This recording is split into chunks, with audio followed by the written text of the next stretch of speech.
E nos últimos dias, o que não sai da pauta do agro é a viagem do presidente Lula e a comitiva brasileira à Rússia e à China. Quais as novidades podemos esperar para o setor após esses encontros?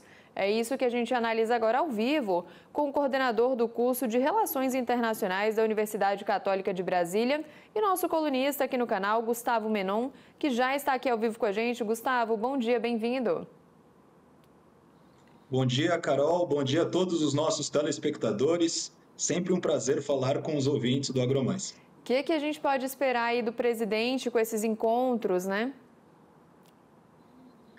Excelente pergunta, Carol. Quando nós analisamos as relações entre Brasil e Rússia, Brasil e China, estamos falando de uma série de parcerias estratégicas que acabaram se consubstanciando em alguns fóruns multilaterais de suma importância nessa primeira metade do século XXI.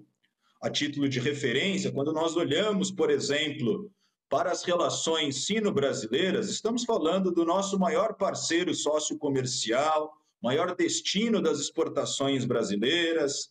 Trata-se do país onde nós temos também as maiores importações, com um saldo da balança comercial bastante, digamos, sintomático. E não apenas isso. Nessa viagem do presidente Lula, primeiro em direção a Moscou, em razão dos 80 anos da chamada Guerra Patriótica, os 80 anos, então, de superação da barbárie, de vitória contra o nazismo, veja que uma série de parcerias foram firmadas a partir, então, da capital russa, em Moscou, no Kremlin, onde, em grande medida, o presidente Lula articulou uma série de iniciativas, acordos, memorandos, que acabam se cristalizando, por exemplo, na agenda dos chamados BRICS+.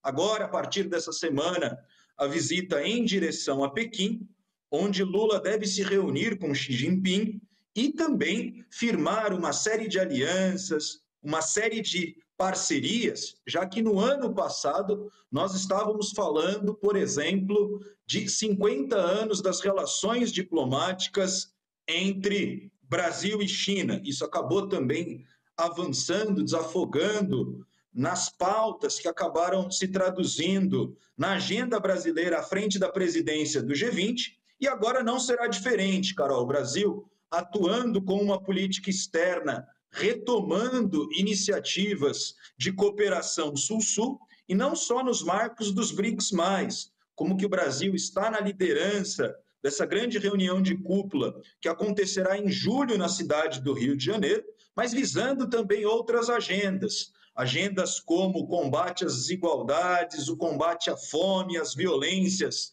em suas múltiplas dimensões, todos os debates que envolvem o campo da agricultura e também de uma transição energética justa, e todos reforçando, em meio a tempos de protecionismo, em meio a tempos de crise do sistema multilateral, exatamente essa agenda pela reforma dos mecanismos de governança global, como solidificar uma ordem multilateral, multipolarizada, onde esses atores do sul global, em especial com a participação de China, Rússia e Brasil, possam avançar em agendas conjuntas a título de referência para a implementação, para a aceleração da Agenda 2020-2030, com o pleno cumprimento dos 17 Objetivos do Desenvolvimento Sustentável, e entre outras iniciativas que tocam também diretamente no agronegócio brasileiro. Carol.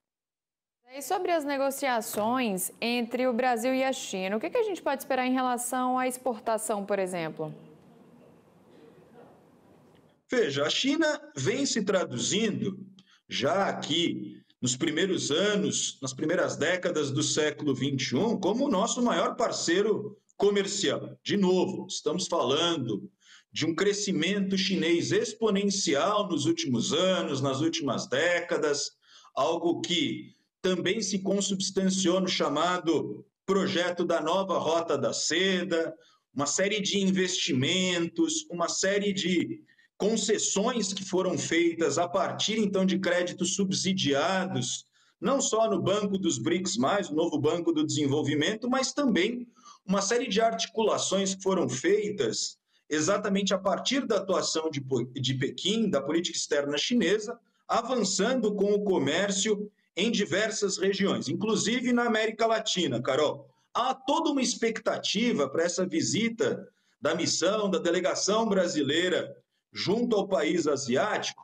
no sentido, então, de pensar se o Brasil vai, de fato, aderir formalmente à nova Rota da Seda. Há muita expectativa em torno desse debate. Alguns setores no interior do governo são setores que rechaçam essa proposta, não há um consenso em termos dessa agenda da política externa, mas o fato é que a China trata-se aqui de um grande consumidor das commodities brasileiras, trata-se de um país que importa em grande medida nas relações bilaterais, nessa agenda de exportações brasileiras, minério de ferro, soja, proteína animal e entre outros produtos que são produtos bastante sensíveis nas cadeias produtivas do mercado brasileiro. E, obviamente, que essa visita, Carol, trata-se de uma visita para fortalecer essas relações sociocomerciais, que são relações sólidas, são relações de respeito mútuo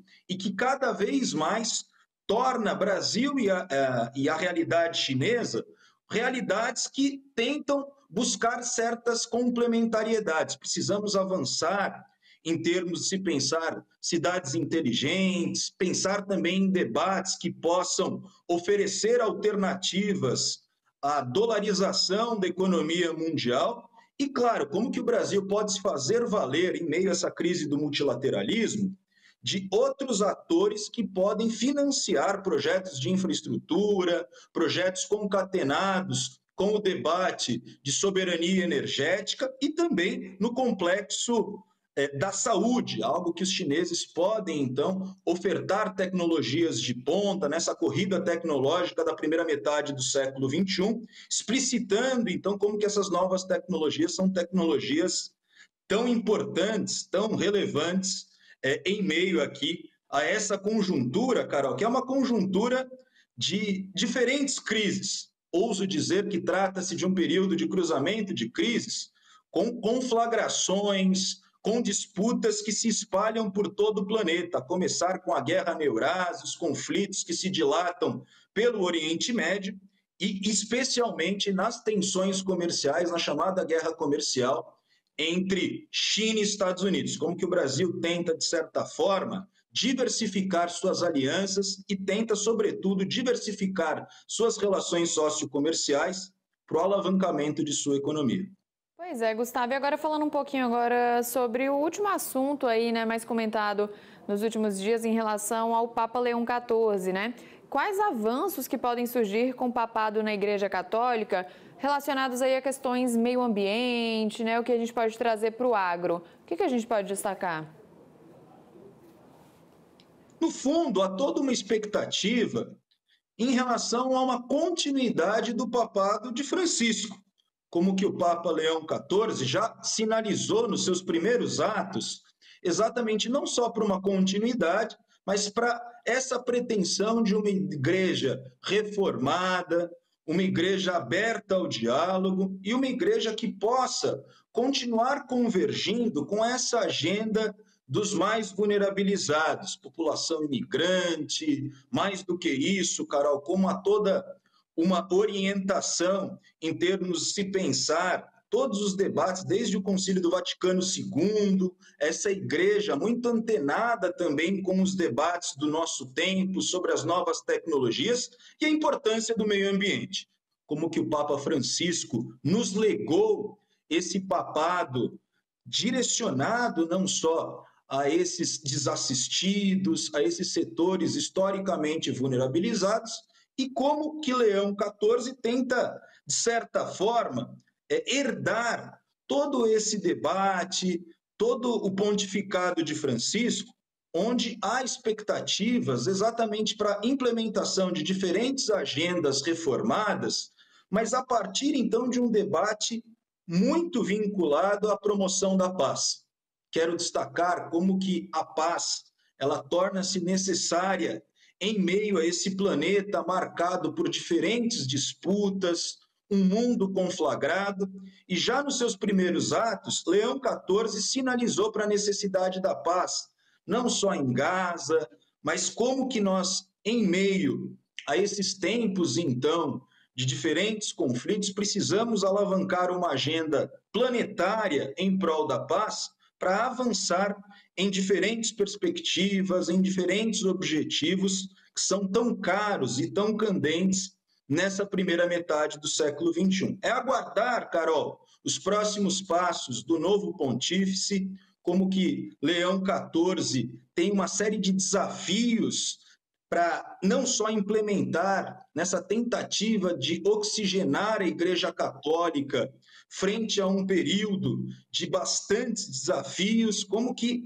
há, de fato, toda uma tentativa por parte do novo Papa de tentar não só pautar agendas que são agendas fundamentais aqui no século XXI, mas, sobretudo, em continuidade com o espírito de Francisco, com toda essa herança que foi legada pelo Papa Francisco e que, de certa forma, há toda essa expectativa de continuidade. Com certeza. E a gente segue daqui, então, acompanhando. Professor Gustavo, obrigada pela participação, viu? Muito obrigado, Carol. Estou sempre à disposição. É sempre um prazer falar com os nossos ouvintes do AgroMais. Boa semana e um ótimo trabalho. Obrigada. Para a gente, qualquer novidade, estamos aqui à disposição, viu? Tchau, tchau.